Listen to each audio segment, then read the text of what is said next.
आता विठ्ठलपंत आळंदीला येतील असं सिद्धपंतांना वाटलं, पण विठ्ठलपंतांनी आपल्या अंतकरणातला मानस बोलून दाखवला की उर्वरित राहिलेली तीर्थयात्रा रामेश्वराची मी पूर्ण करून येतो. नाही म्हटलं तरी वैराग्य डोळस मूर्तिमंत त्यांच्याबद्दल बोललेला आहे. आपण दुराग्रह करून चालणार नाही. म्हटले जावे स्वस्तिक क्षेम यावे शीघ्रवत, लवकर जा आणि लवकर परत या. विठ्ठलपंत गेले आणि रामेश्वरापर्यंत ते तीर्थयात्रा पूर्ण करून अलंकापुराला आले. अलंकापूर नगरीमध्ये आल्याच्या नंतर विठ्ठलपंत तीर्थयात्रा करून आळंदीला आले आणि सिद्धपंतांना वाटलं आता काही दिवस थांबतील, पण विठ्ठलपंताला आपल्या आई माता पित्याची भेटीची ओढ लागली आणि त्यांनी सांगितलं, नाना गाय तरे डोंगरी परिचित्त बांधले वत्से घरी, व पक्षिणी प्रभाते तारियाशी जाय पिलू वाट पाहे. ती पक्षिणी जाते पण तिचं चित्त आपल्या लेकरापाशी असतं, पिलापाशी असतं. तसे माझे माता पिता गोविंदपंत आणि मीराबाई माझ्याकडे वाट लावून पाहतील, वाट लावून बसले असतील, डोळे झाकून वाट पाहत असतील. मला गेलं पाहिजे. सिद्धपंत आणि गिरजाई म्हणतात, हो आम्हालाही आमच्या याहीची येहीनबाईची भेट घेतली पाहिजे. आणि मग हा सगळाच परिवार इथे आपेगाव पैठणच्या जवळ आले. आल्याच्या नंतर रखुमाईने सुगरण सालस स्वभाव असल्यामुळे पटकन आपलं सासू सासऱ्याला वंदन केलं. विठ्ठलाने आपल्या आई वडिलांचं दर्शन घेतलं. ते म्हणतात, लेकरा किती वाट पाहायला लावली. सिद्धपंत पुढे सरसावले, घडलेला सगळा वृत्तांत सांगितला, पांडुरंगाच्या स्वप्नापासूनचा तर यापर्यंतच. सिद्धपंत हे वृत्तांत ऐकून गोविंदपंत आणि मीराबाईला आनंद वाटला की देवाने आपलं घराणं ऐकलं. आम्हालाही वाटत होतं लेकराचे दोनाचे 4 हात व्हावे, हे सर्व पांडुरंगाने करून घेतलं. त्यांनी आनंदाने स्वीकृती दिली. रखुमाईने स्वयंपाक केला. आपले माता पिता सासू सासरे आणि आपले होणारे पती असणारे विठ्ठलपंतांना जीव घातला. सगळे प्रसन्न झाले. 2 दिवस सिद्धपंत थांबले आणि पुन्हा आळंदीला आले. आणि थोड्या काही दिवसामध्ये विठ्ठलपंतांचा जास्त संसार आपल्या उघड्या डोळ्याने गोविंदपंताला पाहता आला नाही. त्या अंतरुणाला खेळले आणि निर्वानिर्वीचा विचार करून त्यांनी जगाचा निरोप घेतला. काही दिवसांनी आईने निरोप घेतला. ही गोमाता गेली दुष्काळात सावध पडलं. विठ्ठलपंत पोरके झाले, पण वाहिल्या उद्वेग दुःखची केवळ असं म्हणून त्यांनी मनाला धीर दिला. हे सिद्धपंताला आपल्या लेकीची झालेली वाताहत कळाली. सिद्धपंत लागोलाग आले. सांगितलं, आमच्याकडे चला, 4 दिवस राहा आणि काही मूलबाळ संतती झाल्याच्या नंतर तुम्हाला जे वाटेल ते करा. विठ्ठलपंताला वाटलं आपलं घरनं परमात्म्याने ऐकलं आणि विठ्ठलपंत लागलीच आळंदीला येऊन राहिलेत. आपल्या भाषेमध्ये घर जावाई झाले. पण कितीतरी दिवस राहून संततीचे कुठलेही शुभ लक्षण दिसेना आणि पहिले विरक्तच होते. संसारात त्यांचं मन रगत नव्हतं. एखादं मुलबाळ झाला असतं तर कदाचित रमलेही असते. आणि मग विठ्ठलपंत रखुमाईला म्हणतात, देशी परवानगी तरी घेईल संन्यास. रखुमाईने आपल्या वडिलाला सांगितलं, तुमचे जावई असं म्हणतात. सिद्धपंताने सांगितलं त्यांना म्हणावं, संतती वाचून न घ्यावा संन्यास. रखुमाईने तेही सांगितलं, पण ते पुन्हा पुन्हा बोलत राहिले. एक दिवस दुश्चिंत अवस्थेत असताना थकलेल्या रखुमाई म्हणते, जाजा म्हणतले तिथला अवसरू. आणि त्याच फळत्या फळाची आज्ञा घेऊन विठ्ठलपंत थडक काशीला गेले. आणि श्रीपाद स्वामी, रामानंद स्वामी वेगळ्या ठिकाणी वेगळी नाव आहे. त्यांनी संन्यास घेतला. चैतन्य आश्रम नाव ठेवलं. महाराष्ट्राचं भाग्य उदयाला आलं.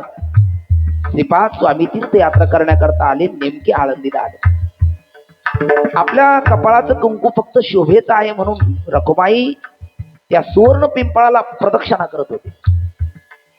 अनेक बाया दर्शन घेतात, त्यांनी दर्शन घेतलं. सौभाग्यवती भव आशीर्वाद दिला. पुत्रवती भव. मातेच्या मुखकमलावर स्मित हास्य पाहिलं. माते तू हसती श्रीपाद पुसती. म्हणले, स्वामी पुत्र कैसे होते पतिबिन. आणि कपाळाला कुंकू म्हटले ते शोभेच आहे. त्यांनी संन्यास घेतला. काही जन्म खुणा विचारल्यात. डाव्या दंडावरती तुळशी पत्रासारखी एक जन्म खूण आहे. कळून चुकलं. आपल्याकडे आलेला जो चैतन्य आश्रम आहे, अर्थात विठ्ठल तो हिचा पती आहे. घृतसंभव नावाचा विधी केला.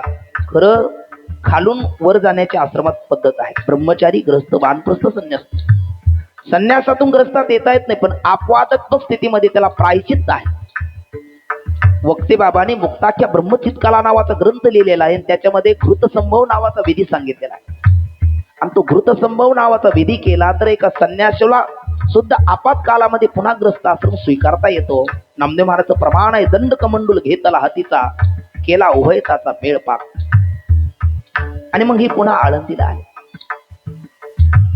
पण आळंदीकरांनी त्यांना वाळीत टाकलं. लोकांच्या दृष्टीने विपत्ती ती साधकाच्या दृष्टीने संपत्ती असते. ऐशी 12 वर्ष कर्मिली निघुती. मग झालीशी संतती चौघे जण. कोण?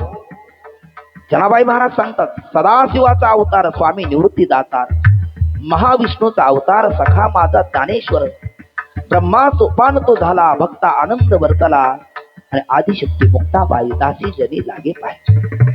भगवान माऊली महाविष्णू ज्ञानोबराय आदी करून ही चौघही भावंड घरी आहे.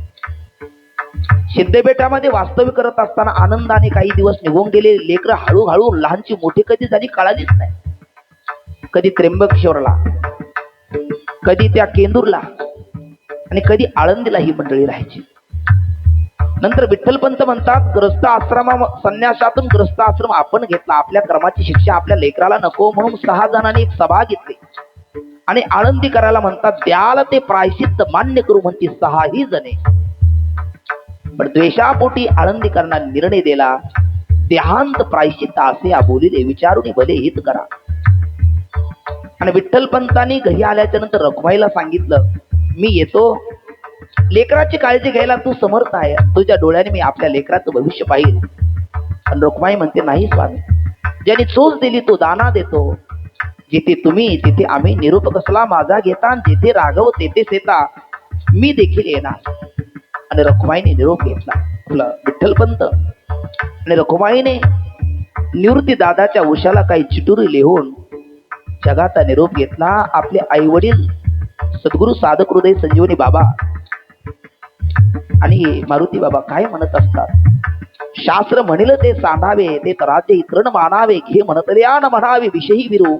ही ओवी लिहित असताना माऊलीच्या समोर कोण असेल तर त्यांचे आई वडीलच असेल. त्यांनी देहांत प्रायश्चित्त घेतलं. पुन्हा दुसरी सभा घेतली. तुमच्या सांगण्याप्रमाणे आमच्या आई वडिलांनी देहांत प्रायश्चित्त घेतलं, आता आमचे मुंज करा, आम्हाला समाजामध्ये स्थान द्या. पण आळंदीकरांनी सांगितलं, जावे प्रतिष्ठाना, तेथून शुद्धीपत्र आणा, ते आम्ही वंद्य करू. निवृत्ती दादाला हे मान्य नाही. पण ज्ञानोबराय म्हणतात, देखील प्राप्तार्थ झाले, निष्कामता पावले, तयाई कर्तव्य असे उरले, लोकाशी लागे. मार्गाधारे वर्तावे, विश्व हे मोहरे लावावे, अलौकिक डोहावे लोकांप्रती. आणि निवृत्ती दादाला काही गोष्टी जरी मान्य नसल्या तर ज्ञान दादा म्हणतो म्हणून निवृत्ती दादा मान्य झाले. आणि मंडळी पैठणला आली. पैठणला रेड्यामुखी वेद बोलविला, गर्व द्विजांचा हरविला, शांतीरूपी प्रगटला ज्ञानोबा माझा. पुढे जेही निमिष मात्रे देह पालटीला, स्त्रीचा तो केला पुरुष उभा. मेल माणूस जित उठवले, वेळ काळा ते ग्रासिले. ते सच्चिदानंद बाबा ठाऊरे शके 1212 तै टीका केली ज्ञानेश्वरी, आणि सच्चिदानंद बाबा आदरे लेखक झाला. पुढे येत असताना पुन्हा तांब्यावरनं त्या हाडमुक्ताईने फेकलं आणि कुत्र्यासहित तिथे आणून टाकलेले प्रेत सगळे जिवंत झाले. आणि मग आले लोटांगणीत चांगदे. नंतर चालविली जडभिंती, हरली चांग याची भ्रांती, मोक्ष मार्गीचा सांगाती ज्ञानोबा माझा. जडभिंत चालवली. मांड्याच्या प्रसंगी खापर भिंत दिलं नाही. ज्ञानोबराय ताटी लावून बसले आणि योगी पावन मनाचा म्हणून ज्ञानोबरायला 11 अभंगाद्वारा मुक्ताई जगाला कळाली. मुक्ताई बोलत होती, ज्ञानोबराय लिखाण काम करत होते. ताटी उघडली, ज्ञानोबराय बाहेर आले. चांगदेवानी कोरपत्र पाठवलं, त्याच्यावर चांगदेव 65 नावाचा ग्रंथ तयार झाला. आणि पुढे भगवान माऊलीला एक दिवस निवृत्ती दादा विचारतात, ज्ञाना, आई बाबांनी सांगितलं आम्हाला ज्ञानाच्या सगळ्या इच्छा पूर्ण कर, तुझी काही एखादी आवड निवड मला सांगतील. निवृत्ती दादाला ज्ञान दादा म्हणतात. गुरु माऊली एकच आवडतं माझ्या जीवीची आवडी पंढरपुरा नेन पुढे. आणि सगळी मंडळी पंढरपूरला आले. पांडुरंगाची परवानगी घेऊन नामदेवाला सोबत घेऊन पूर्ण भारत यात्रा तीर्थयात्रा केली. शंकराचार्याच्या प्रमाणे ज्ञानोबराचा दिग्विजय झाला. सुलक्षणा नावाच्या हत्तीने काशीमध्ये ज्ञानोबराच्या गळ्यामध्ये माळ घालून ज्ञानोबराचा फेट्यावरचा जो तुरा दिसतो तर ज्ञानोबरायला सर्व विश्वामध्ये मान्यता भेटली. अग्रपूजेचा मान भेटला. तीर्थयात्रा करून आले. ज्ञानोबराच्या तीर्थयात्रेचं भगवंताच्या आणि चोखोबराच्या साक्षीने माऊंद झालं. आणि ज्ञानोबराय पांडुरंगाला बोलतात, पांडुरंगा मला तुमच्या चरणापाशी आता आश्रय द्या. तुकोबराच्या भाषेत आता दिसू नये जना ऐशे करा नारायणा. पांडुरंगाने सांगितलं नाही देव ज्ञानोबराय, कार्तिक शुद्ध एकादशी पंढरी यात्रा होईल सरसी. दुसरी कृष्ण पक्ष निर्धारशी तुझ दिधरी असे आणि मी स्वतः ये. आणि मग पंढरीचा पोहा अलंकपुरा. अरे एखाद्या सरपंचाने मनावर घेतलं तर गावातली सगळी मंडळी त्याकरता उपस्थित असतात. येथे जगतपिता परमात्मा ज्ञानोबराच्या सोहळ्या करता अलंकापूर नगरीमध्ये आले. नामदेव महाराज म्हणतात पंचक्रोशीवरील साधूजन. कार्तिक शुद्ध एकादशीच्या अगोदर नवमीला ज्ञानोबरायांनी स्नान केलं. एकादशीला भोजन आणि दिंडी प्रदक्षिणा केली. आपलं दशमीला नवमीला स्नान केलं, दशमीला भोजन प्रदक्षिणा केली, एकादशीला कीर्तन केलं आणि द्वादशीला राही रखुमाईने स्वयंपाक केला. निवृत्ती दादा पांडुरंग राही रखुमाईने ज्ञानोबरायला भरवलं. सगळे रडतात. उद्या ज्ञानोबराय आपल्याला देह रूपाने दिसणार नाही, पण ज्ञानोबरायाच्या मुखावर अत्यंत दिव्य हास्य आहे. कारण ज्ञानोबरायला कबीरदासजीचा दोहा आठवला. कबीरा जब हम पैदा हुए हम रोए जग हसे, ऐशी करणे कर चलो हम हसे और जग रोए. ज्ञानोबराय म्हणतात माझं जगणं धन्य झालं. माझं जगणं धन्य झालं का? कारण माझ्या अंतात मी ज्या वेळेला जाण्याचा विचार करतो त्यावेळेला जग रडेल याच्यात नवल नाही.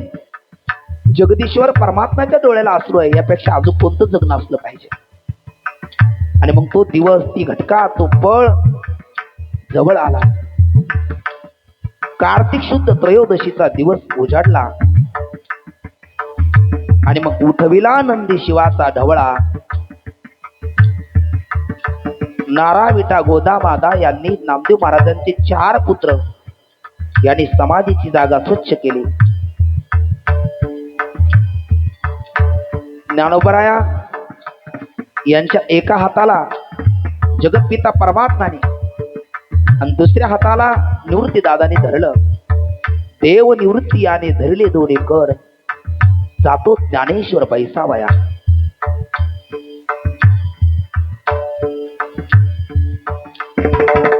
बांधल्या पेंडीचा सुटला शाळा, तृण राळो माळा पांगलेशे.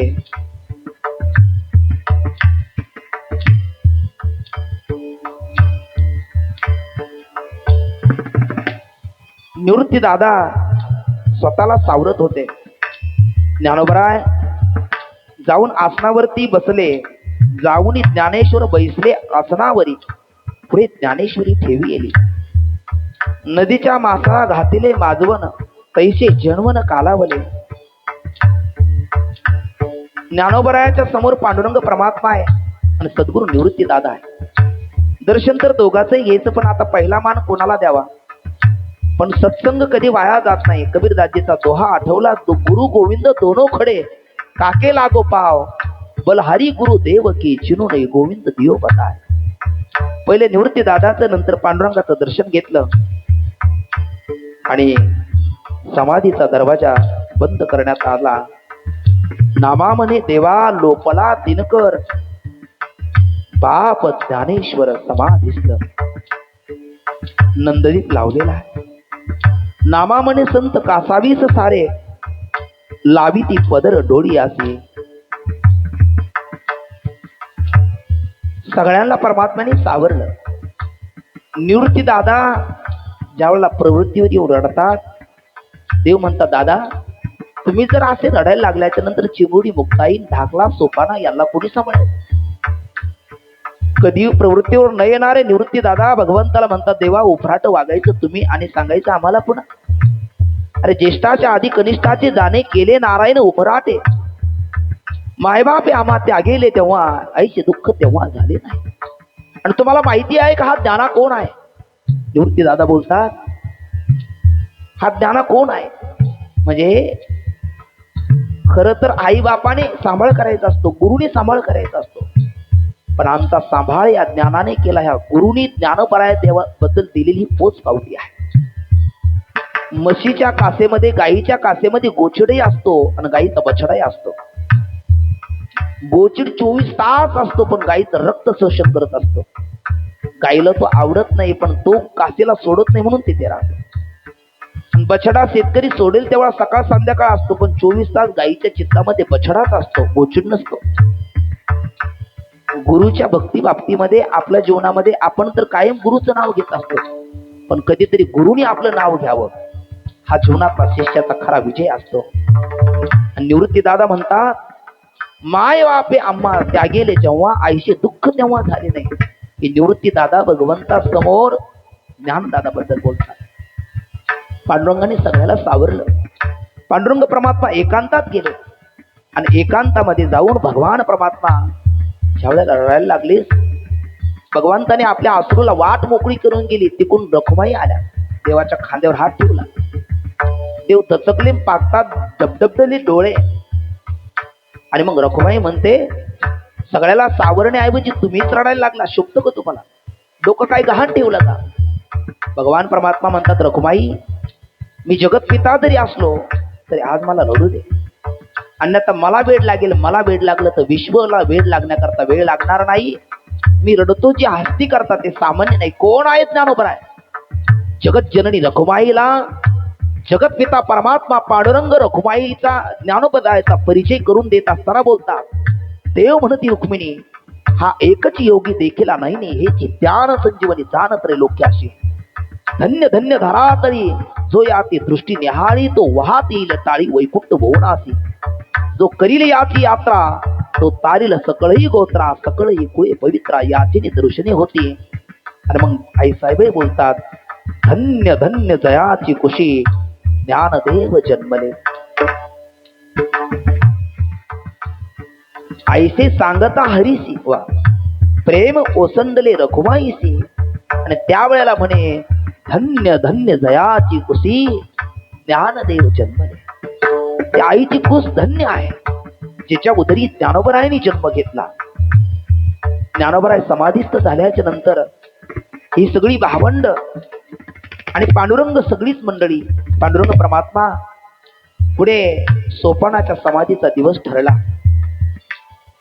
तिथेही अष्टमीला स्नान, नवमीला प्रदक्षिणा, दशमीला भजन, एकादशीला कीर्तन, द्वादशीला पारण आणि त्रयोदशीला सासवडला सोपान काकांची समाधी. नंतर नामा म्हणे देवा तीर्थ क्षेत्र चांगले आणि चित्त हे रंगले चांगोबाचे. पुन्हा आंब्याला चांगदेव महाराजांना समाधी दे. आणि नामदेव महाराज देवाला म्हणतात देवा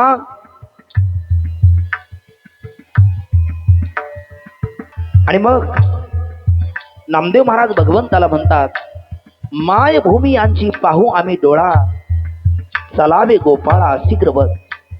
ही सगळी मंडळी आपेगावला आली. आपेगाव नंतर वेरूळ आणि त्र्यंबकेश्वर. एक विशेष आहे या चौघाई भावांडांनी 4 ठिकाणी समाधी घेतली या महाराष्ट्र मायभूमीमध्ये. चारही ठिकाणी शंकराचं देवस्थान आहे. ज्ञानोबराय आळंदीला समाधीस्थ झाले तिथे सिद्धेश्वर आहे. सोपान काका सासवडला समाधीस्थ झाले तिथे नागेश्वर आहे. मुक्ताई पुढे वैद्य वैशाख मास दशमी निर्मळ उष्ण काळ मास ताप राशी कडाडली वीज निरंजनी जेव्हा लक्ष घंटा वाजती एक घाई. कडाळले वीज निरंजनी जेव्हा मुक्ताबाई तेव्हा गुप्त झाले. लक्ष घंटा वाजती एक घाई, 3 प्रहर लाख घंटा वैकुंठामध्ये निनाद होतो. आणि मुक्ताख्या ब्रह्मचित्काला आईसाहेबांनी या जगाचा निरोप घेतला. नंतर ही सगळी मंडळी त्र्यंबकेश्वरला आली आणि भगवान परमात्मा पांडुरंगाच्या उपस्थितीमध्ये तिथेही अष्टमीला स्नान, दशमीला दिंडी प्रदक्षिणा, एकादशीला कीर्तन आणि द्वादशीला पारण सोडून त्रयोदशीच्या दिवशी निवृत्ती दादा यांनी समाधी घेतली. म्हणून म्हटलं आपण आळंदीमध्ये सिद्धेश्वर, सासवडला नागेश्वर, मुक्ताख्या ब्रह्मचित्काला तिथे तापी तीरला सोमेश्वर आणि निवृत्ती दादा समाधी घेतात तिथे त्र्यंबकेश्वर. पहिले 5 दिवस आपण थोडस विस्ताराने चरित्र म्हणजे ज्ञानोबरायाच्या पूर्व पीठिका अध्यात्म दृष्टीने चरित्र भाग पाहिला. आणि आपल्याकडे वेळ कमी असल्यामुळे आजचा शेवटचा दिवस असल्यामुळे अगदी हनुमंतरायासारखे उड्डाण घेत घेत शावगाई भावंडाच्या समाधी सोहळ्यापर्यंत आपण हा चरित्र भाग यथाशक्ती यथामती यथाकाल शक्तीम कालम मतीम अनतिक्रम या पद्धतीने पूर्ण करण्याचा थोडासा अल्प प्रयत्न केला. आणि मग विठोबाचे हृदय आलेशे भरून झाकिले नयन निवृत्ती राजे. कुंडलिकाने सर्वांना बाहेर काढलं आणि नामदेव महाराज वर्णन करतात, जो कोणी बैसेल समाधी श्रवणा तया प्रदक्षिणा पृथ्वीची, समाधी विरक्ता पतिता वाराणसी कोटी कुळे त्याची उद्धरते. ज्ञानोबरायाचं चरित्र ऐकल्याच्या नंतर आपल्या कोट्यावधी कुळाचा उद्धार होतो. कारण चरित्र भगवंत आणि भगवत मान्य संतांचं असतं. आपण सुरुवातीलाच बोललो, आपलं चित्र असतं, विचित्र असतं आणि जास्तच बिनसलं तर चित्र विचित्रही असतं, पण चरित्र नसतं. चरित्र हे भगवंत आणि भगवत मान्य संतांचं असतं. ज्ञानोबराय भगवंत मान्य आहे कारण देव म्हणती रुक्मिणी. ज्ञानोबराय संत मान्य आहे कारण सकल संतांनी ज्ञानोबरायचं वर्णन केलं. आणि विश्व मान्य आहे कारण विश्वाची ते आई आहे. असे विश्व माऊली ज्ञानोबरायांच्या या दिव्य चरित्राचा थोडासा अनुवाद या सुवर्ण महोत्सवा प्रित्यर्थ आपण पाहण्याचा प्रयत्न केला. यथाशक्ती यथामती यथाकाल शक्तीम कालम मतीम अनतिक्रम्य या पद्धतीने आपण हे ज्ञानोबरायांचं दिव्य चरित्र पाहिलं. जमेल त्या पद्धतीने रोज उपस्थित असणाऱ्या माझ्या माता भगिनी, सर्व ज्येष्ठ नागरिक, गावातील तरुण मंडळी, भजनी मंडळ आणि दिव्य साथ करणारे हरिभक्त पारायण आपले धन्यकुमारजी महाराज मुरकुटे माऊली, आणि शेवट तो भला माझा बहु गोड झाला असं आज म्हणावं अशी 8 दिवसापासून ज्यांची अंतकरणामध्ये आतुर ओढ होते ते आलेले हरिभक्त पारायण गोपालजी महाराज, आमचे आदेश महाराज, गोकुळ दादा, या सर्वांना अंतकरणापासून त्रिवार धन्यवाद देऊन देव बाप्पा, उद्धव माऊली आदी करून सर्व ज्येष्ठ नागरिक आपल्या सर्वांच्या चरणारविंदी नतमस्तक होऊन माऊलीचं गोड एक भजन मुरकुटे माऊली म्हणतील. माऊलीची आरती होऊन आजच्या चरित्र कथेची सांगता होईल. रामकृष्ण.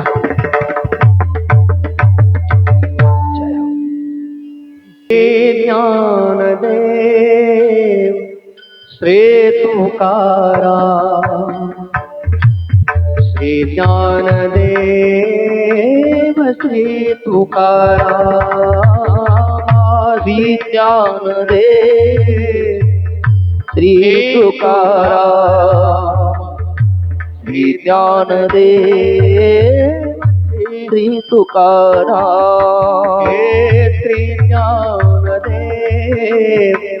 श्री तुकाराम, श्री ज्ञानदेव श्री तुकाराम, श्री ज्ञानदेव श्री तुकाराम, श्री ज्ञानदेव श्री तुकाराम, श्री ज्ञानदेव श्री तुकारामा श्री ज्ञानदेव श्री तुकारामा श्री ज्ञानदेव श्री तुकारामा श्री ज्ञानदेव श्री तुकारामा श्री ज्ञानदेव श्री तुकारामा श्री ज्ञानदेव श्री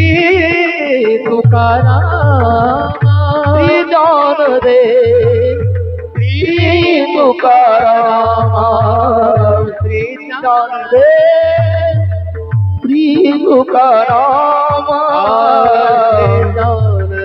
जय हो श्री तुकारामा श्री ज्ञानदेव श्री तुकारामा श्री ज्ञानदेव श्री तुकारामा श्री ज्ञानदेव श्री तुकारामा श्री ज्ञानदेव श्री तुकाराम श्री ज्ञानदेव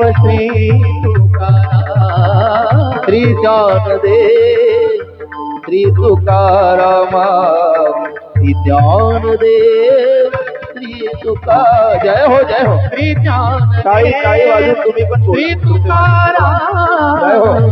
श्री ज्ञानदेव श्री तुकाराम श्री ज्ञानदेव श्री तुकाराम श्री ज्ञानदेव श्री तुकारामा श्री ज्ञानदेव श्री तुकाराम श्री ज्ञानदेव श्री तुकाराम श्री तुकारामा श्री ज्ञानदेव श्री तुकारामा श्री तुकाराम श्री ज्ञानदेव श्री तुकाराम श्री तुकारामा श्री ज्ञानदेव श्री तुकारामा श्री ज्ञानदेव श्री तुकाराम श्री ज्ञानदेव श्री तुकाराम श्री ज्ञानदेव श्री तुकारामा श्री ज्ञानदेव श्री तुकारामा श्री तुकाराम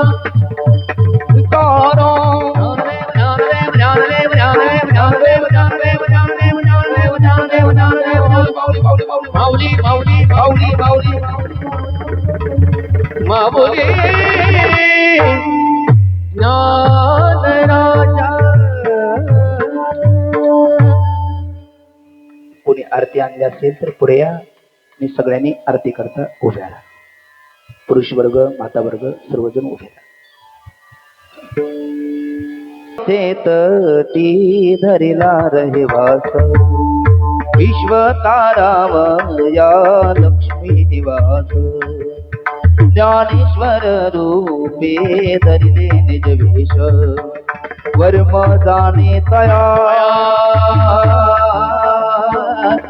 वर्म जाणे तया सद्गुरुपदेश जय देव जय देव जय ज्ञानदेवा शिवा शिवाता आदि ब्रह्म देवा कृष्ण एकादशी कार्तिक मासी आपण पंढरीनाथ कनकाधिकासी यात्रेची येताती स्वानंदोरासी दर्शन घडे तया दर्शन घडे तया निज मुक्ती देती जय जय जय जय ज्ञानदेवा शिवा शिवाचा आदि परब्रह्म देवा वैशिक पुत्र केला वाचक वेदाचा प्रतिष्ठानी गर्व हरिला विठ्ठलाचा विशेषार्थ केला भगवत गीतेचा प्रत्यक्ष द्वारी शोभे पिंपळ कनकाचा शोभे पिंपळ कनकाचा जय देव जय देव जय ज्ञानदेवा शिवा शिवाचा हरि ब्रह्म देवा गणकथित गणामाधी तू श्रेष्ठ ज्ञानावरी माझी दानवरिष्ठ अनुताप दीप्ती विश्वी घनदाट नामयावरी नामयावरी लोटे प्रेमाचा लोट लोटे प्रेमाचा लोट जय देव जय देव जय प्राण देवा देवा देवाचा आदि परब्रह्म देवा लोटांगण मंदिर चरण डोळ्यान पाहिन रूप तुझे प्रेमे आलिंगन आनंद भजन भाविवाळी